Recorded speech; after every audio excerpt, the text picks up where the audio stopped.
I'm Kurt Daudt, State Representative from District 17. We're here to announce the introduction of a bill that I've authored in the House. It'll be read on the House floor for its first reading this afternoon.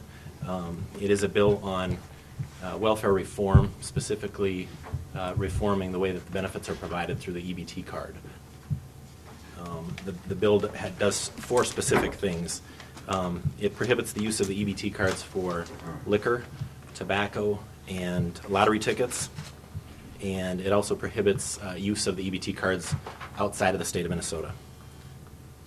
Becoming more and more evident in my experiences. I've had a lot of vendors running grocery stores or convenience stores, and the convenience stores especially talk to me about the issue of using EBT cards for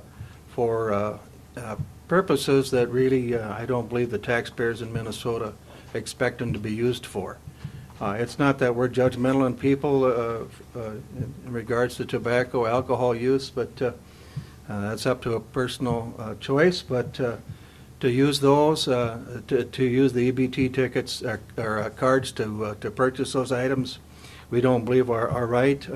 Certainly, lottery tickets are you know, it would be really difficult for anyone to explain how we should use taxpayers' money to have the ability to buy lottery tickets. And it's becoming more and more prevalent, certainly in my area of the state. In the rural areas, the people know me, and I've been in stores where I've seen this happen, and I've walked in at stores, and the owners would say, "Doug, you should have been here 10 minutes ago. Somebody just came in and used this to buy a carton of cigarettes, and then got some change and used it to buy 10 lottery tickets." So, you know, this is a wrong that we need to right. I don't believe the intent of the whole program is to be doing these sort of things. And as one who has never purchased a lottery ticket, never had a tattoo, never bought any tobacco products, doesn't buy a lot of alcohol, I don't want my tax dollars spent for those things either. And while it's good hype to talk about these things, there's not a lot of evidence of a lot of this happening. And we do have some good systems in place. And I'll say this is true under the new DFL administration. I'll say it was true under previous administrations too, both at the state and in the counties, in terms of welfare fraud investigation. When people are spending public money for inappropriate purposes, they ought to crack down on it.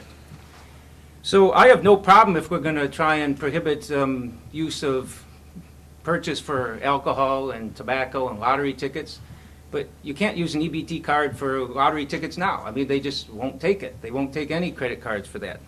The department has been working for the last several years, done a pretty good job of making sure that you can't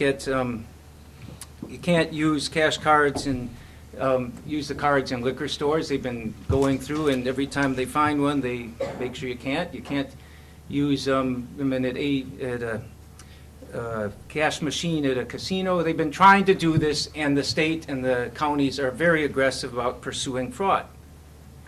Use of money out of state is trying to make it sound like it's a big scandal. I think out of 500 million of these card uses a year, about 2% or 10 million is spent out of state.